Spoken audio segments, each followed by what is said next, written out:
வணக்கம் நண்பர்களே. சமூக விஞ்ஞானிகளுக்கு வலிமை சேர்ப்போம். இலக்கிய அறிவியலின் 8வது சந்திப்பு இன்று. இன்னைக்கு நம்ம பேச போகிற தலைப்பு பாலின ஏற்றத்தாழ்வுகள்.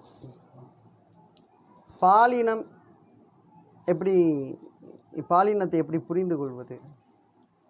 இது உயிரின அடிப்படையில் ஆண்பால் பெண்பால் என்ற நிலை என்ற முரண்பாடு எப்படி இணைந்து இயங்கி இனப்பெருக்க நடவடிக்கையின் விளைவாக தலைமுறை தோறும் தொடர்ந்து பரிணமித்து நீடித்து வாழ்கின்றன என்பது பற்றிய ஒரு அறிவியல்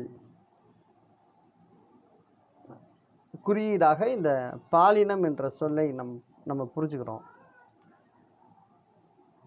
இந்த பாலினத்தினுடைய நிலைமை சமூகளாவிய நிலையில் என்னவா இருக்கு? நம்முடைய சமூகத்தில் ஆண்பாலுக்கும் பெண்பாலுக்கும் இடையிலான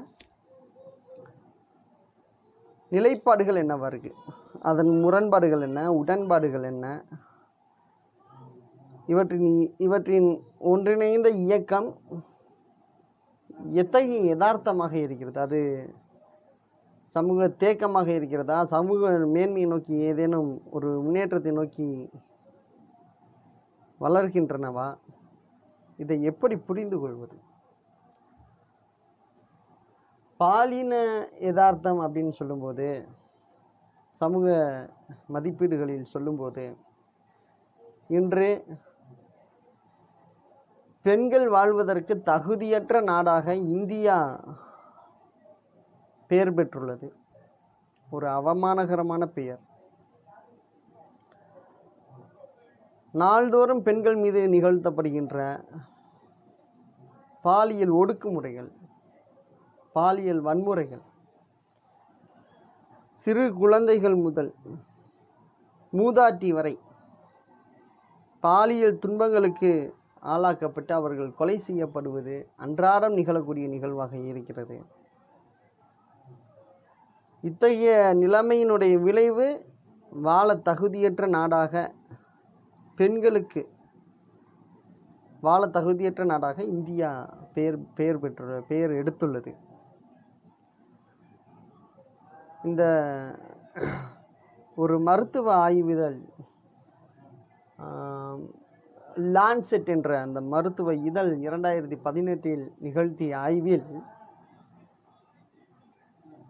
உலக அளவில் பெண்களுடைய தற்கொலையில் பெரும் சதவிகிதம் இந்தியாவில் நிகழ்கிறது. குறிப்பாக திருமண வாழ்க்கை பெற்ற பெண்கள் உலகம் முழுதும் தற்கொலையிலிருந்து மீள்கிறார்கள் என்றால், இந்தியாவில் திருமணத்திற்கு ஆட்பட்ட பெண்கள் தான் தற்கொலை நடவடிக்கையில் அதிகமாக இருக்கிறார்கள் என்று அந்த ஆய்வு சொல்கிறது. உலக பொருளாதார மன்றம் பெண்களினுடைய சமூக பங்கேற்பு, பெண்களுடைய சுகாதாரம், பெண்களுடைய கல்வி, அரசியல் நடவடிக்கைகளில் பெண்கள் பங்கேற்பது, அரசு அதிகாரத்தில் பெண்களின் பங்களிப்பு, இவற்றை எல்லாம் மதிப்பிட்டு பெண்கள் வாழ்க்கையில் இந்தியாவினுடைய தரம் மிகவும் பின்தங்கி இருக்கிறது. பெண்களை பாதுகாப்பதற்கு பெண்களுக்கான தகுதியான ஒரு வாழ்விடமாக இந்தியா இல்லை என்பதை உணர்த்துவதாக அமைகிறது. இப்போ இந்த முடிவுகள் எல்லாம்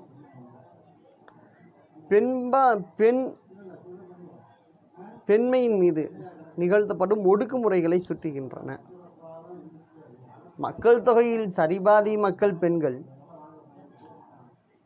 ஒரு பாதிக்கு ஒரு நியாயம், மறுபாதிக்கு ஒரு அநீதி. இது என்ன வாழ்க்கை? இது என்ன வாழ்விடம்? ஏன் இந்த நிலைமைகள்? இதை சரி செய்ய வேண்டாமா?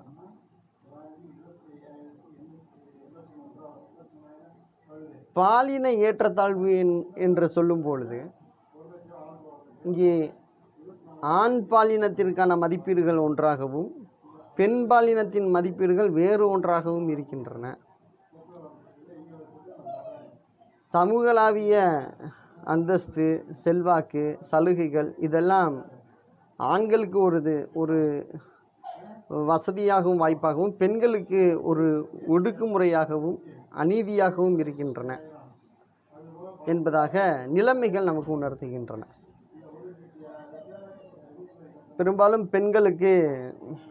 பெண்கள் குழந்தையாக கூட பெரும்பாலும் மதிக்கப்படுறது கிடையாது.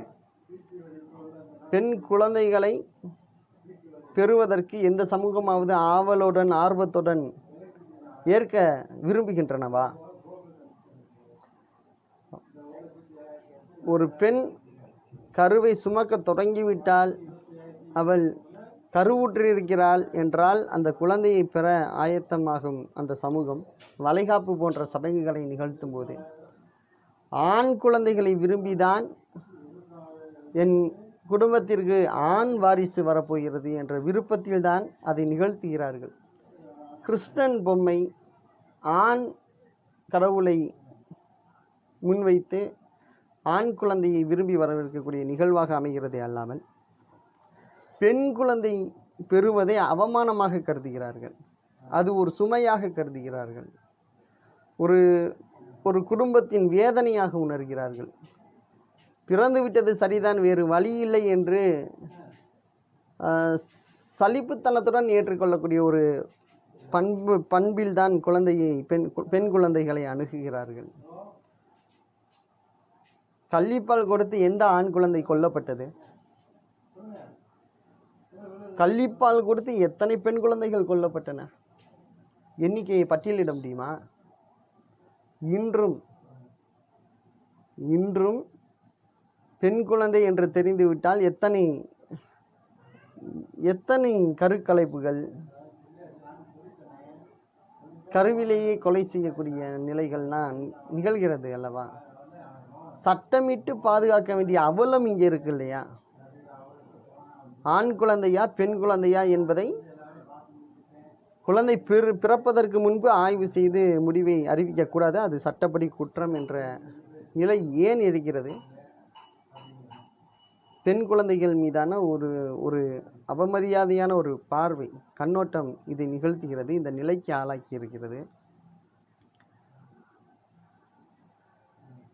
ஆக உலகம் முழுதும் குழந்தைகள் பிறக்கின்றன. இந்தியா போன்ற நாடுகளில்தான் அந்த குழந்தை ஆணாகவும் பெண்ணாகவும் பிறக்கின்றன. சரி, குழந்தை பிறந்து விட்டது. ஆணாக இருந்தால் அந்த குழந்தையை வளர்க்கக்கூடிய பண்பாடு வேறு, பெண்ணாக இருந்தால் அந்த குழந்தையை வளர்க்கக்கூடிய பண்பாடு வேறு. ஆண் குழந்தைகளுக்கு பஸ்ஸு, ஏரோப்ளேனு, துப்பாக்கி, வீரம், தனித்துவம், ஆற்றல் இதன் மீதெல்லாம் ஆழ்மன உணர்வை உந்தக்கூடிய விளையாட்டு பொருள்களை எல்லாம் கொடுத்து மகிழ்விக்கக்கூடிய ஒரு வளர்ப்பு முறை. ஆனால் பெண் குழந்தை என்றால் சட்டிபானை, குழம்பு வைக்கிறது, சமையல் பொம்மைகளை வாங்கி கொடுப்பது, இப்படி வீட்டு பதுமைகளாக வளர்வதற்கேற்ற ஆழ்மன கட்டமைப்பை உருவாக்குவதற்கு ஏற்ற விளையாட்டு முறையில் வளர்ப்பது. ஆண் குழந்தைகள் எப்படி வேணாலும் நிர்வாணமாகவே கூட விளையாடலாம். ஆனால் பெண் குழந்தைகளுக்கு நிர்வாணம் என்பது அவமானமாக போதிக்கப்படுகின்றது. 2 குழந்தைகளையும் சமமான ஒரு கண்ணோட்டத்தில் வளர்ப்பது கிடையாது இந்த சமூகம். பாலின ஏற்றத்தாழ்வு, ஆண் குழந்தைகள் சுதந்திரமாக, பெண் குழந்தைகள் வரைமுறைக்கு உட்பட்டு. ஏன்? கல்வி கற்க ஆரம்பிக்கும் பொழுது ஆண் குழந்தைகள் தொடக்க கல்வியிலிருந்து விருப்ப கல்வி வரை முழுமையாக கற்க வாய்ப்பு தரும் இந்த சமூகம் பெண் குழந்தைகளுக்கு அப்படிப்பட்ட வாய்ப்பை கொடுக்கின்றனவா? எத்தனை பெண் குழந்தைகள் இடைக்கட்டத்திலேயே கல்வியை நிறுத்தி இருக்கிறார்கள். வயதுக்கு வந்து விட்டால் பெண்கள் படிக்க அனுப்புவது கிடையாது பல இடங்களில். நல்ல கல்வி நிறுவனங்கள் தூர தொலைவில் இருந்தால் ஆண் குழந்தைகளை அனுப்பும் அளவிற்கு பெண்களை அனுப்ப குடும்பங்கள் தயார் கிடையாது. அப்படி அனுப்பினாலும் குழந்தைகளை பாதுகாப்புடன் கல்வி கற்றுவிட்டு மீண்டும் பாதுகாப்புடன் அனுப்பி வைக்க இந்த சமூகம் தயார் கிடையாது. வீட்டின் அருகாமையில் இருக்கக்கூடிய கல்வி நிறுவனங்கள் தகுதியானதாக போதுமையுடையதாக இல்லை. பெரும்பாலும் நல்ல சுகாதாரமான கழிப்பறை இல்லை என்பதனால எத்தனை பெண் குழந்தைகள் கல்வியை மறுக்கப்பட்டு கல்வி பெற முடியாமல் தவிக்கின்றன. இன்று கல்வி வியாபாரமானதினுடைய விளைவு பணக்கார பிள்ளைகள் படிக்கலாம், மற்ற பிள்ளைகள் படிப்பதா பெரும்பாடு என்பது பெண் குழந்தைகளின் கல்வி உரிமைக்கு கூடுதல் ஆபத்து.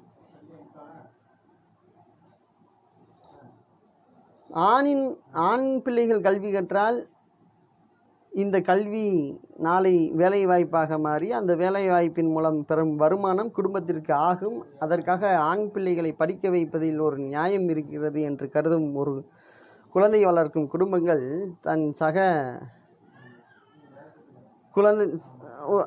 பெண் குழந்தையை படிக்க வைக்கும் பொழுது இன்னொரு வீட்டிற்கு போய் வாழக்கூடிய பெண்ணுக்கு ஏன் இவ்வளவு செலவு செய்து படிக்க வைத்து வீண் செலவு எதற்கு என்று கருதும் நிலை இன்னும் எத்தனை குடும்பங்களில் இருக்கின்றன. ஆக இந்த பாரபட்சம் ஆணுக்கு ஒரு நியாயத்தையும் பெண்ணுக்கு ஒரு நியாயத்தையும் வழங்குகின்றன என்பது யதார்த்தமாக இருக்கின்றன. முழுமையாக படித்து முடித்த பெண் குழந்தைகள் குறைவு. அப்படி படித்தவர்கள் வேலைக்கு செல்வது குறைவு.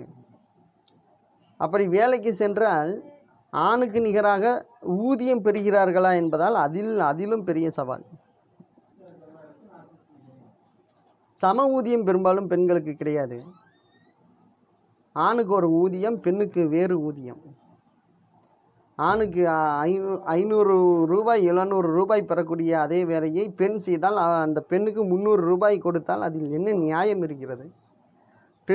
பெண்களுக்கு 700 ரூபாய் கொடுத்து விட்டு ஆணுக்கு 300 ரூபாய் கொடுத்தால் ஆண் சமூகம் இதை ஏற்குமா? இது ஒரு அநாகரிகம் இல்லையா? இந்த யதார்த்தம் இன்றும் நிகழ்கின்றன. பெண் குழந்தைகள் வளர்வதில் அவர்களுக்கான விளையாட்டு உரிமைகள் எந்த அளவுக்கு கிடைக்கின்றன? விளையாட்டு என்பது வெறும் பொழுதுபோக்கு அல்ல. விளையாட்டு என்பது வினையாற்றுவதற்கான முன்னிகழ்வு. விளையாட்டு என்பது வினையை செயல்படுத்துவதற்கு முன்பு மனதளவில் உடல் அளவில் தயார்படுத்திக் கொள்வதற்கான ஒரு நிகழ்வு.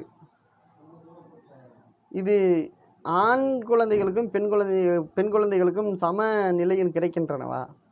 எத்தனை பெண் குழந்தைகளுக்கு மைதானத்தில் சென்று விளையாடுவதற்கான வாய்ப்புகள் கிடைக்கின்றன?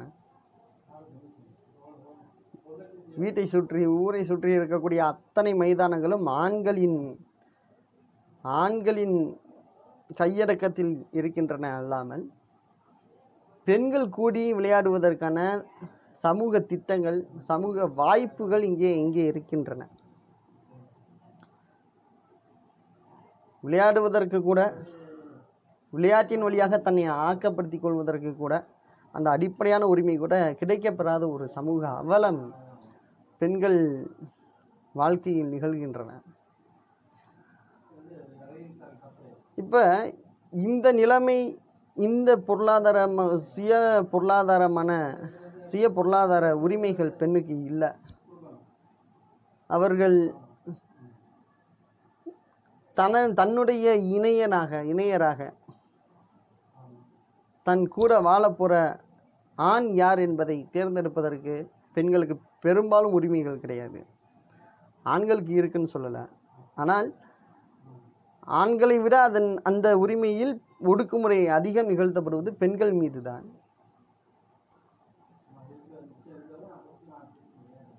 வெறும் பாலுறவு அடிமையாக பெண்கள் வாழக்கூடிய அவலம் நிகழ்கின்றன. பண்பாட்டு ரீதியான ஒடுக்குமுறைகள் எத்தனை.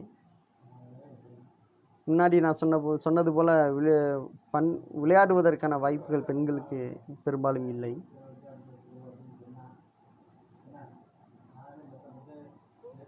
வழிபாட்டு உரிமைகளில் பெண்களுக்கு சம பங்களிப்பு கிடையாது. எத்தனை பெண்கள் குருமார்களாக, மத குருக்களாக பெண்கள் இருந்து விட முடியுமா? பண்பாட்டு ரீதியாக பெண்களை ஒடுக்கக்கூடிய கருத்தாக்கங்கள் எத்தனை.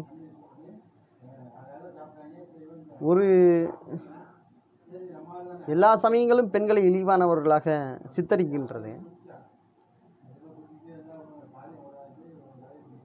பெண்கள் எல்லா வர்ணங்களிலும் ஆணுக்கு கீழ்படிபவர்களாக, ஆணுக்கு அடிமையாக வாழ வேண்டும் என்று மதங்கள் கூறுகின்றன. இந்து மதம் தன்னுடைய வர்ணாசிரம கோட்பாடுகளில் இதை சொல்கிறது.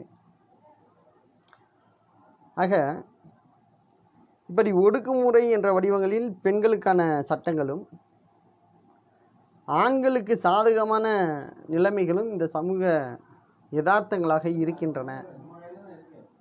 இது பாலின ஏற்றத்தாழ்வுகளாக கட்டமைந்திருக்கிறது என்று நாம் பார்க்க முடியுது. ஆண் என்பவன் ஆணாக பிறந்தால் அவர்கள் உயர்வானவர்கள் என்றும், பெண்ணாக பிறந்தவர்கள் தாழ்வானவர்கள் என்றும், ஆண்கள் ஆள்பவர்களாகவும் ஆண்டைகளாகவும் பெண்கள் பேணுபவர்களாகவும் பெற்றுத்தருபவர்களாகவும் இருக்கிறார்கள். இது யதார்த்தம். இந்த உயர்வு தாழ்வு என்பது யதார்த்தமாக கட்டமைக்கப்பட்டுள்ளது. இந்த அநாகரிகம் இந்த சமூகத்தில் நிகழ்கிறது. இதனுடைய வரலாற்று பின்னணி என்ன? இப்போ காடு சார்ந்த பொருள் சேகரிப்பு நாகரிகத்தில், அதற்கு பின்பு வந்த வேட்டை நாகரிகத்தில் பெண்கள் ஆண்கள் தலைமையா பெண்கள் தலைமையா என்ற ஒரு கண்ணோட்டமே கிடையாது. அங்கே ஆண் பெண் என்ற பாலின பாகுபாடே கிடையாது. அங்கே தாய் பிள்ளை என்ற உறவு தான் இருந்துச்சு. அது தாய் தலைமை சமூகம். தாய் தலைமை சமூகம் ஒரு சமூகத்தை தலைமை தாங்கக்கூடிய பண்பாக பெண் இயற்கையின் அங்கமாக, இயற்கையின் தலைமையாக இருந்தாள். ஆனால் இங்கே காடு சார்ந்த பொருள் சேகரிப்பு நாகரிகத்தை தாண்டி, வேட்டை நாகரிகத்தை தாண்டி கால்நடை மந்தை வளர்ப்பு நாகரிகம் உருவாகும் போது, அங்கே தேவைக்கு அதிகமான சொத்துகள் உருவாக்கப்படும் போது, இந்த சொத்துகளின் உருவாக்கமும் பாலுறவு உரிமையில் நிகழ்ந்த மாற்றம், இந்த இரண்டு நிலையும் சேர்ந்து தந்தை அதிகார சமூகத்தை உருவாக்குகின்றன. தந்தை அதிகார சமூகம் தோன்றிய பிறகு தாய் தலைமை என்பது உடைக்கப்படுகிறது. இங்கே தாய் தலைமை உடைந்து தந்தை அதிகாரம் ஆண் அதிகாரமாக நிலைப்படும் பொழுது, ஆண் அதிகாரத்திற்கு கட்டுப்பட்டு வாழ்பவர்களாக பெண்களுடைய வாழ்க்கை கட்டமைக்கிறது. இந்த வரலாறை நம்ம காதல் வரலாறு என்ற வசன இலக்கியத்தில் விளக்கியிருக்கோம். கடவுள் வரலாறு அதுலேயும் உணர முடியும். மனித வரலாற்று படிநிலையில் விளக்கியதோடு சேர்த்து இந்த வசன இலக்கியங்களையும் இது தொடர்பாக நான் பேசிய சில காணொளி பதிவையும் நீங்கள் கொஞ்சம் பரிசீலனை செய்யணும்னு கேட்டுக்கிறேன். அப்போ அந்த அடிப்படையில் ஆண் என்பதே எதை குறிக்குதுன்னா, ஆளுமையை, ஆண்டான் என்ற தன்மையை குறிக்குது. பெண் என்ற அந்த சொல்லே பேணுதலையும் பிள்ளைகளை பெற்றுத்தருதல் என்ற விளக்கமாகவும் அமையுது. பாலின ஏற்றத்தாழ்வு இந்த கால்நடை மந்தை வளர்ப்பு நாகரிகத்தில் உருவாயிருது, தந்தை அதிகார சமூகத்தில் உருவாயிருது. அப்போ அங்கிருந்து அந்த காலகட்டத்திலிருந்து தொடர்ந்து பெண் பொருளாதார ரீதியாகவும் பண்பாட்டு ரீதியாகவும் ஒடுக்கப்படுபவளாக, அடக்கப்படுபவளாக, அடிமைப்பட்டவளாகவே வாழ்கிறாள் என்பது யதார்த்தம். இந்த யதார்த்தம் இந்த சமூக மேன்மைக்கு ஒரு அவமானம்.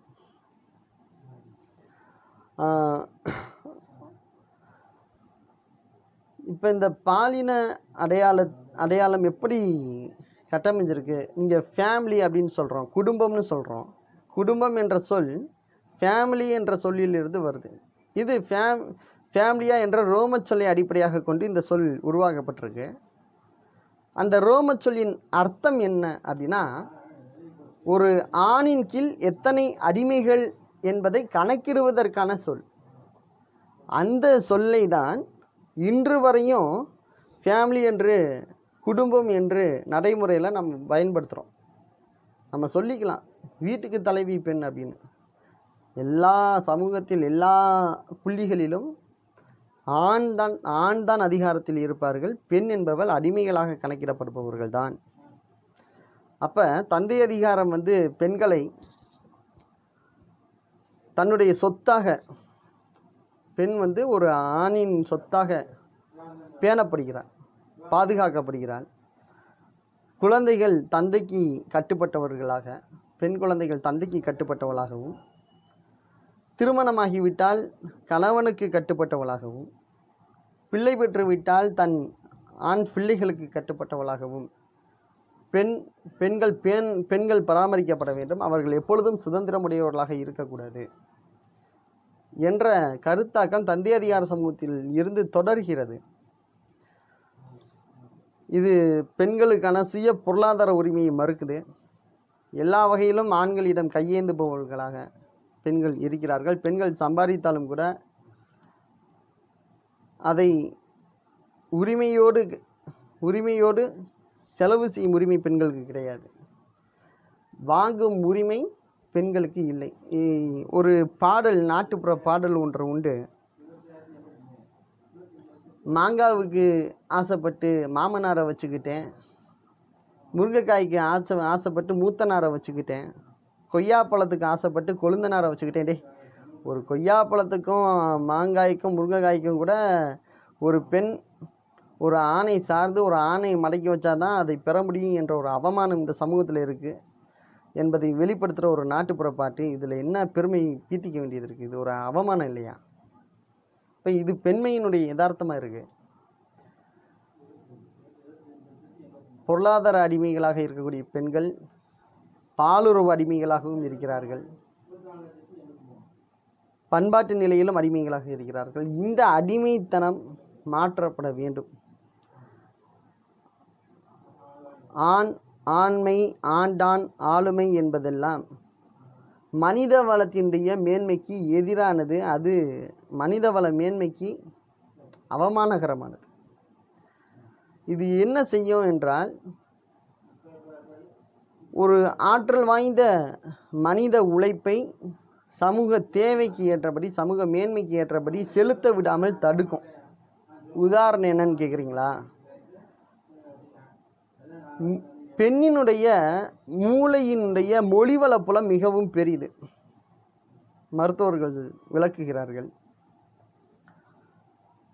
இந்த மொழிவள புலம் ஒரு நாளைக்கு ஆண்கள் 1000 வார்த்தைகள் பேசினா 1001வது வார்த்தை பேசுறதுக்கு அடே அப்பா போதுண்டா சாமி என்னை விட்டுறான்னு சோர்ந்து விழுந்து விடுவார்கள் ஆண்கள். ஆனால் பெண்கள் எப்படின்னா, குறைந்தது 3000 வார்த்தைகளாவது பேசணும், இல்லாட்டினா அவங்க உளவியல் ரீதியாக பாதிக்கப்படுவாங்க. அவர்களால் 3000 வார்த்தைகளை பேச முடியும். இது எப்போ இருந்து? தாய் தலைமை சமூகத்தினுடைய வரலாற்று கட்டத்தில் இருந்து. சமூகத்தை வழிநடத்தக்கூடிய பெண்கள் தங்களுடைய குழந்தைகளை, தங்களுடைய சமூக கூட்டத்தை கதைகள் சொல்லி, அனுபவங்களை சொல்லி, பாடி, இன்றும் பாட்டி சொன்ன கதைகள் எல்லாம் அப்படி உருவான கதைகள் தான். அப்படி பேசி பேசி மொழியோடு பழகி தன் கூட்டத்தினுடைய மன உணர்வுகளை கட்டமைத்து ஒரு சமூகமாக ஒன்றி பாதுகாத்து வளர்த்த தலைமை பொறுப்பாளராக பெண் இருந்ததுடைய அடையாளம் மூளையினுடைய மொழிவள புலம் பெண்களுக்கு பெரிது என்பது. ஆண்களுக்கு அது சிறுசாக இருக்குது. அப்போ இயற்கையாகவே பெண்களுடைய மூளை மொழிவள புலம் பெரிது என்றால், இன்னைக்கு வரலாற்றில் கால்நடை மந்தை வளர்ப்பு நாகரிகத்தை கடந்து விவசாய நாகரிகம் கடந்து உற்பத்தி மீதான வணிக நாகரிகம் கடந்து வணிக லாபத்திற்காக உற்பத்தி செய்தல் என்ற நிலையை கடந்து நிதி மூலதன பிரிவு தோன்றி மக்கள் சமூக உற்பத்தியை ஆதிக்கம் செய்தல் என்ற இந்த நாகரிக கட்டம் வரையும் இத்தனை படிநிலையை கடந்தாச்சு சமூக வரலாறு. இதில் பெண்களுடைய சமூக பங்களிப்பு எவ்வளவு தூரம் வளர்ச்சி பெற்றிருக்கணும். ஆனால் நிலைமை என்ன? பெண்களினுடைய இயற்கைத்தன்மை ஒடுக்கப்பட்டிருக்கு. அவர்களுடைய ஆற்றல் சமூக மேன்மைக்கு, சமூக தேவைக்கு ஏற்றபடி பயன்படுத்தப்படவில்லை என்பது தான் யதார்த்தம். இன்றைக்கும் மொழி சார்ந்த விஷயங்களில் பெண்களினுடைய ஆற்றல் பெரிய அளவாக இருக்கிறத நம்ம பார்க்குறோம். இப்போ ஐடி ஃபீல்டு, கம்ப்யூட்டரை பயன்படுத்துறது, ஒரு மொழியை புரிந்து கொள்வது, அந்த மொழியை வெளிப்படுத்துவது, இதிலெல்லாம் பெண்கள் மிகவும் தேர்ச்சி பெற்றவர்களாக, சிறப்பாக ஆண்களை விட உயர்வானவர்களாக, திறமைசாலிகளாக இருக்கிறார்கள் என்பதை வல்லுநர்கள்லாம் விளக்குறாங்க. அது யதார்த்தமாக இருக்குது. ஆனால் அவர்கள் சமூக அளவில் இந்த ஆற்றல்களை மதிக்கக்கூடியவர்களாக இருக்கிறாங்களா அப்படின்னு கேட்டால் அப்படி இல்லையே. இன்றைக்கும் பெண்களுடைய மரியாதை என்பது ஒரு பாலிசியை அடிப்படையாக வைத்து தானே மதிப்பிடுறோம். ஆணுக்கு வீரம், தகுதி, ஆற்றல்லாம் பேசக்கூடிய நாம் பெண்களை அழகாக இருக்காங்களா, பெண்ணினுடைய அழகு என்ன என்பதை வச்சு தானே மதிப்பிடுறோம். ஒரு தந்தை அதிகாரம், ஒரு ஆணதிகார சமூகம் இப்படி தானே மதிப்பிடுது பெண்களை. பெண்களுக்கான மரியாதையாக உணர முடியலை. மாறுதலாக இந்த நிலைமைகள் பெண்களுக்கான கூடுதல் சுமைகளாக மாறுகின்றன. எப்படி? ஐடி ஃபீல்டில் அல்லது எந்த தொழில் நிறுவனங்களில் வேலை பார்க்க செல்வதாக இருந்தாலும் குடும்ப வருமானத்தின் தேவையில் பெண்களினுடைய சம்பாத்தியம், பெண்கள் வருமானம் ஈட்டுவது என்பது ஒரு ஒரு ஒரு கூடுதல் பலமாக இருந்தாலும் கூட அது பெண்களின் நிலைமையை பொறுத்தவரையும் கூடுதல் சுமையாக மாறியிருக்கின்றன. வீட்டு வேலைகளை முழுக்க பெண்களே செய்வது, வீட்டு வேலைகளை செய்து முடித்துவிட்டு நிறுவனங்களில் போய் சம்பாதிக்க செல்வது, மீண்டும் வீட்டிற்கு வந்தால் வீட்டு வேலைகளை செய்வது என்பதாக நிலைமை இருக்கிறது. வீட்டு வேலைகளில் ஆண்கள் உதவி செய்வது, ஆண்கள் பங்கேற்பது என்பது பெரும்பாலும் நிகழ்வது இல்லை. ஆண்கள் குடும்ப வீட்டு வேலைகளில் பங்கேற்பதை அவமானமாக கருதக்கூடிய நிலைமை இருக்கின்றன. இந்த விளக்கமாத்த கையில் எடுத்து வீடு கூட்டுறதா ஆண்கள் செய்கிறதா? ஆண்கள் கரண்டியை கையில் எடுத்து வீட்டில் சமைக்கிறதா? பொம்பளை வேலைன்னா ஆண்கள் பார்க்கலாமா அப்படின்னு சொல்லி ஒரு கிண்டலாக, அவமானமாக கருதக்கூடிய ஒரு ஆணாதிக்க மனோபாவம் இந்த சமூகத்தில் இருக்கிறது. ஆண்கள் இந்த வேலைகளை பெண்களுக்கு உதவியாக செய்ய முன் வந்தாலும் கூட அவர்கள் ஒரு கூசி ஒரு இந்த சமூகத்தின் பார்வையில் ஒரு அவமானமான வேலையை செய்வதாக மனம் கூசி அதிலிருந்து தவிர்ந்து செல்வது என்ற நிலை இருப்பதை பார்க்கிறோம். அதனால பெண்கள் என்ன செய்கிறாங்க, அவர்களே வீட்டு வேலையும் செய்கிறாங்க, வருமானமும் ஈட்டுறாங்க. நாளும் கோளும் நலிந்தோருக்கு இல்லை, ஞாயிற்றுக்கிழமையும் பெண்களுக்கு இல்லை என்று சொல்லும் வண்ணம் பெண்கள் உழைக்கிறார்கள். பெண் வீடுகளில் உழைப்பதற்கு ஊதியம் கணக்கிட்டால் எந்த ஆண்களாலும், எந்த ஆணாதிக்க சமூகத்தாலும் அவர்களின் உழைப்பிற்கு ஊதியத்தால் ஈடு செய்ய முடியாது என்பது யதார்த்தம். அப்போ இந்த உழைப்பு கூடுதல் உழைப்பாக, கூடுதல் சுமையாக பெண்கள் உணரும் நிலை இருக்கிறது. தேவை என்ன? ஆண்களும் வீட்டு வேலையில் பங்கேற்பது என்பது தேவை. சமையலாக இருக்கட்டும், வீடு வாசலை சுத்தம் செய்வதாக, பெருக்குவதாக, பராமரிப்பதாக இருக்கட்டும், இதில் பாரபட்சம் பார்க்காமல் பெண்களுக்கு நிகராக ஆண்களும் வீட்டு வேலைகளில் பங்கேற்பது, அப்படி பங்கேற்க செய்வது என்பது தேவை, சமூக தேவையாக இருக்கிறது. அப்போ இப்படிப்பட்ட மாற்றங்கள் நிகழ்வது சாத்தியமா? நிகழ்த்தணும். அதற்கு பெண்கள் பெண்ணடிமை மனோபாவத்திலிருந்து மாறுவதும், ஆண்கள் ஆணாதிக்க மனோபாவத்திலிருந்து மாறுவதும், ஆணுக்கும் பெண்ணுக்கும் இடையில் வேலைகளில் எந்த பாரபட்சமும் இல்லை, எல்லாமே வேலை தான், அதை யாரும் செய்யலாம், அதை செய்வது நியாயம்தான் என்ற மனோபாவம் உருவாக வேண்டும். வேலை செய்வதற்கு பெருமைப்படுவதும், வேலை சொல்வதற்கு கூச்சப்படுவதும் என்ற ஒரு பண்பாடு சமூக யதார்த்தமாக மாற வேண்டும். ஆனால் இந்த நிலைமைகளை எல்லாம் இவ்வளவு சவால்களோடு, இவ்வளவு பிரச்சனைகளோடு நாம் சிந்திப்பதற்கு காரணமாக இருக்கக்கூடிய இந்த ஆணாதிக்க மனோபாவம், ஆணாதிக்க சமூகம், இந்த ஆண் ஆளுமை, ஆட்சி, ஆண் என்று சொல்லுகின்ற இந்த ஆணினுடைய வரலாறு என்ன? காடு சார்ந்த பொருள் சேகரிப்பு நாகரிகத்தில் தந்தை அதிகாரம் தோன்றினது என்பது ஒரு பக்கம். உயிரின வரலாற்றிலேயே ஆண்களுடைய நிலைமை என்ன? உயிரின வளர்ச்சி குறித்த மருத்துவ விஞ்ஞானம் எப்படி விளக்குது? இயற்கையில் ஆண்கள் ரொம்ப பின்னாடி தோன்றினவர்கள். இனப்பெருக்கத்தினுடைய தேவைக்கு ஆண்களுடைய பங்கேற்பு என்பது ரொம்ப பின்னாடி தான் உருவானது அல்லாமல் பெண்மை மட்டும்தான் முதன்மையான தனித்துவமான உயிரினமாக இருந்திருக்குது. ஆண்கள் இல்லாத உலகம் இருந்துச்சுன்னு சொல்கிறோம். அப்படி ஒரு விளக்கம் இருக்குது, அப்படி விளக்கப்படுது, வரலாறு அப்படி விளக்குது. ஆண்கள் இல்லாமல் எப்படி இனப்பெருக்கம் சாத்தியம்? ஆண்கள் இல்லாமல் ஒரு வாழ்க்கை, ஒரு உயிரின வாழ்க்கை இருக்க முடியுமா அப்படின்னு கேட்டால் முடியும் என்பது மருத்துவர் சாலினி இதை பல இடங்களில் விளக்கியிருக்காங்க. இன்றும் இந்த வைரஸ் போன்ற நுண்ணுயிரினங்களினுடைய வாழ்க்கையில் ஆண் உயிரி பெண் உயிரி என்ற பிரிவே கிடையாது. உயிரின வளர்ச்சியில் இயற்கையினுடைய அந்த வாழ்வா சாவா போராட்டத்தில் பெரும்பாலும் இன வீழ்ச்சி நடக்கும் தருணங்களில் எளிதாக ஒரு உயிரினம் இன்னொரு உயிரினத்தால் ஆட்கொள்ளப்படும் என்ற நிலைமையில் இனவீழ்ச்சி பேரளவில் நிகழ்ந்தபோது இந்த இனவீழ்ச்சியிலிருந்து தப்பி பிழைப்பதற்காக உருவான ஒரு படிமலர்ச்சியினுடைய ஒரு தனித்துவம் தான் ஆண்மை. புதிய மரபணுக்களை உருவாக்குவதற்காக இந்த இயற்கை தோற்றுவித்த புதிய படிமலர்ச்சியாக உருவான ஒரு உயிரினம்தான் ஆண் உயிரினங்கள். இது வரலாற்றில் பின்னாடி உருவானது. ஒரு புதிய மரபணுவை உருவாக்குவதற்காக உருவான படிமலர்ச்சியின் விளைவு தான் ஆண்மை என்பது. பெண்மை அதற்கெல்லாம் முன்னாடி இருந்தே மிகவும் மூத்த உயிரினமாக இந்த பிரபஞ்சத்தில் இயங்கி வளர்ந்து வந்திருக்கு. எல்லா ஆண்களுக்கும் பாலூட்டும் மார்பு அடையாளங்கள் இருக்கின்றன. இதெல்லாம் பெண்மையினுடைய நாமெல்லாம் பெண்மையாக இருந்து வந்தவர்கள், பெண்மையிலிருந்து வந்தவர்கள். பெண்மை தான் நமக்கு முதன்மை என்பதற்கான அடையாளங்கள். இப்படி மருத்துவ விஞ்ஞானம் விளக்குவதாக மருத்துவர் சாலினி விளக்கக்கூடிய அந்த உரையை நீங்கள் அவசியம் கேட்கணும்.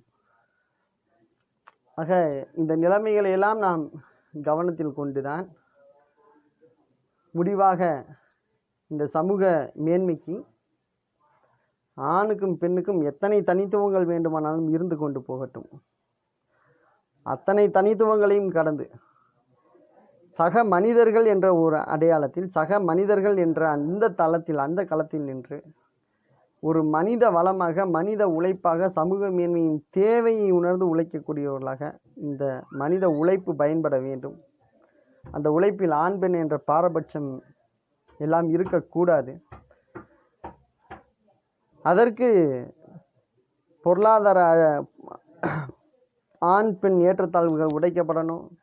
அதில் இருக்கக்கூடிய பொருளாதார ஒடுக்குமுறை, பண்பாட்டு ஒடுக்குமுறை, பாலுறவு ஒடுக்குமுறை, இது அனைத்தும் களையப்பட வேண்டும்.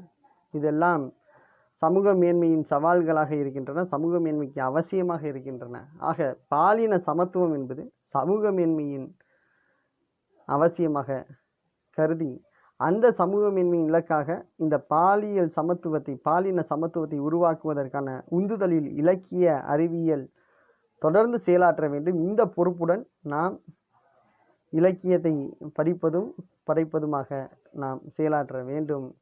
அதற்கு இலக்கிய அறிவியல் துணை செய்யும் என்ற அளவில் இந்த சந்திப்பை நிறைவு செய்வோம். அடுத்த சந்திப்பில் அடுத்த தலைப்பில் உரையாடலாம். சமூக விஞ்ஞானிகளுக்கு வலிமை சேர்ப்போம். நன்றி நண்பர்களே, சந்திப்போம்.